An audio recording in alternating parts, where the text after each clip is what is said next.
자영업자 빚더미 우리가 죄인인가요? 말 자체도 섬뜩섬뜩하죠. 왜 제가 그런 제목을 달았느냐? 여러분 이거 한번 보세요. 소득 대비 가계대출 비율입니다. 내가 버는 거에 대비해서 가계대출이 얼마나 많으냐 하는 것을 나타내 주는 지표거든요. 2022년을 일단 보십시오. 자영업자는요 350%입니다. 와 엄청나죠. 내가 버는 거에 지금 거의 3.5배라는 건가요? 대출이 비자영업자도 많기는 많아요. 220.2%니까. 그러나 자영업자는 350%예요. 아니 여러분도 알다시피 자영업자 이러면 돈을 좀 많이 벌어보자. 그래서 직장을 선택하지 않고 사업을 선택한 사람들이거든요. 물론 생계형 자영업자는 좀 다른 개념이지만 말입니다. 일반적으로 자영업자 하면 나 사업해 보겠다. 그래서 회사 들어가서 버는 것보다가 더 많이 벌어보겠다 하는 게 이 자영업자입니다. 그런데 자영업자가 빚이 비자영업자보다가 월등하게 많습니다. 월등하게. 심각하죠. 그런데 여러분 2022년만 그런 게 아니에요. 2023년도 비자영업자는 217.3%고요. 자영업자는 346.6%입니다. 조금씩 줄긴 줄었지만 여전히 자영업자가 심각합니다. 그런데 2024년을 보시면 이게 비자영업자는 220%고 자영업자는 344.5%입니다. 이것도 말입니다. 뭔가 조금 줄었어요. 그러나 전체적으로는요. 자영업자 부채가 소득 대비해서 3배가 넘는다는 이야기잖아요. 왜 그럴까요? 왜 그럴까요? 왜 이렇게 자영업자들이 심각할까요? 가장 큰 문제는 두 가지예요. 하나는 인건비고요. 다른 하나는 저녁장사예요. 인건비는 최저임금이 워낙 높아져서 이게 인건비 주고 나면 감당이 안 된다는 뜻이에요. 게다가 재료비도 재료를 납품하는 곳에 인건비가 올랐기 때문에 재료비도 올라갔어요. 그러니까 최저임금이 오르면요. 다 오르는 거예요. 다 한꺼번에. 그만큼 말입니다. 인건비가 올라서 죽겠다. 여기에다가 더 중요한 거 있잖아요. 더 중요한 거. 주 52시간제를 하니까요. 저녁 장사가 안 됩니다. 옛날에는 중소기업이든 중견기업이든 이게 일하다가 뭐 일이 바쁘면 8시 9시까지도 일하잖아요. 그렇게 일하다가 뭐 저녁에 출출하니까 후배들 데리고 아니면 부장님 모시고 아니 우리 배나 좀 채웁시다 하면서 나간단 말입니다. 그러면 식당에 가서 뭐 고기도 지글지글 굽고요. 아니면 감자탕을 끓여서 소주 한잔 하고요. 이러는 게 일반적이거든요.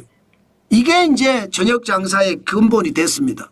그런데 그 저녁 장사가 안 되는 거예요. 주 52시간제가 되니까 끝나면 집으로 가는 거예요. 끝나면 집으로. 그러니까 자영업자들은 죽을 맛이죠. 게다가 통제 방역을 했던 그 흐름이 아직도 이어지고 있습니다. 2020년 코로나 팬데믹 때 통제 방역을 시작을 했잖아요. 그리고 2년 1개월 동안 2020년, 2021년, 2022년 4월까지 통제 방역했습니다. 2년 1개월 동안 통제 방역을 했으니 자영업자들이 빚이 많을 수밖에 없는 겁니다. 게다가 통제 방역을 2년 1개월 동안 하니까요. 습관이 바뀝니다. 사람들의 습관이 바뀌어요. 저녁에 한 잔 더가 아니야. 저녁에 빨리 들어가서 쉬어. 아니면 저녁에 가족들과 함께해요. 뭔가 바뀌니까 더 힘들어지는 거예요. 그래서 자영업자들은 그렇게 이야기하잖아요. 왜 우리가 죄인인가?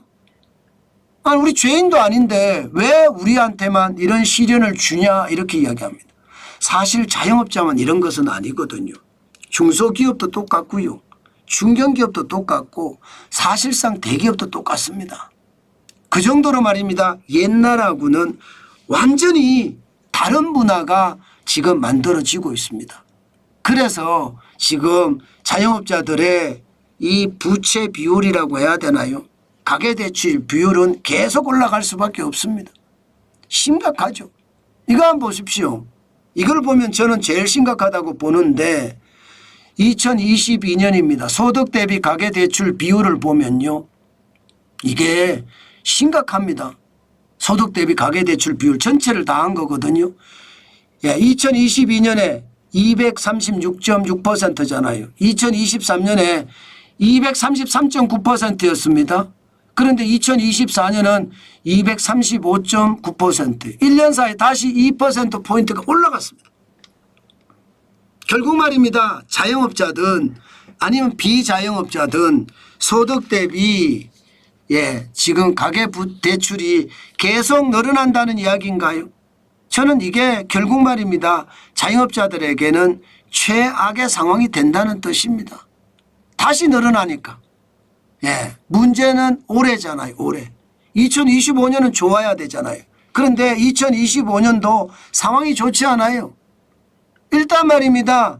2024년에 자영업자 부채를 보면 2024년에는 전년 대비해서 1% 늘어나는 데 그쳤습니다. 1% 늘어난 데 그쳤으면 자영업자들이 좋아야 되잖아요. 여러분. 자영업자들이 그죠? 아니 대출을 덜 받으니까 좋아야 되는 게 정상이잖아요. 그런데 이유는요. 대출을 안 해주기 때문에 줄은 거예요. 대출을 안 해주기 때문에. 그 이유가 실제로 말입니다. 취약차주의 대출 잔액을 보면 계속 늘어나잖아요. 취약차주 수도 2019년에 23만 9천 명이었습니다. 그런데 작년에는 42만 7천 명이에요. 장난 아니잖아요. 그죠? 5년 사이에 84.4% 57만 4천 명이 늘었습니다. 57만 죄송합니다. 이게 진짜로 많이 죄송합니다. 이게 내용이 틀렸네요. 이게 57조 4천억 원이 늘었습니다. 57조 4천억. 그러니까 자영업자들의 상황이 지금 얼마나 심각해졌는지 여러분들도 아시는 거예요. 저는 여러분 그만큼 말입니다. 지금 자영업자들 상황이 어렵다. 제가 자영업자 이야기를 참 많이 하는데 그 이유가요. 현장 경제이기 때문이에요. 현장 경제가 좋아져야지 자영업자들이 좋아지거든요. 그런데 현장 경제가 지금 예상보다가 더 어렵다는 이야기입니다. 그만큼 버는 것보다가 대출이 더 많다는 이야기잖아요. 대출이. 그러니 자영업자들이 계속 줄줄이 무너지는 것은 당연하고요. 앞으로도 자영업자들의 상황은 결코 나아지지 않을 겁니다. 순간적으로 좋아지긴 할 거예요.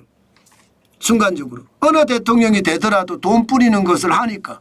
게다가 더불어민주당이 만약에 대통령이 된다, 집권당이 된다 그러면 더 많이 뿌릴 겁니다. 순간적으로 좋아지긴 하겠지만 결국은 더 심각한 상황이 올 수도 있다. 저는 그 말씀 여러분에게 말씀 올립니다.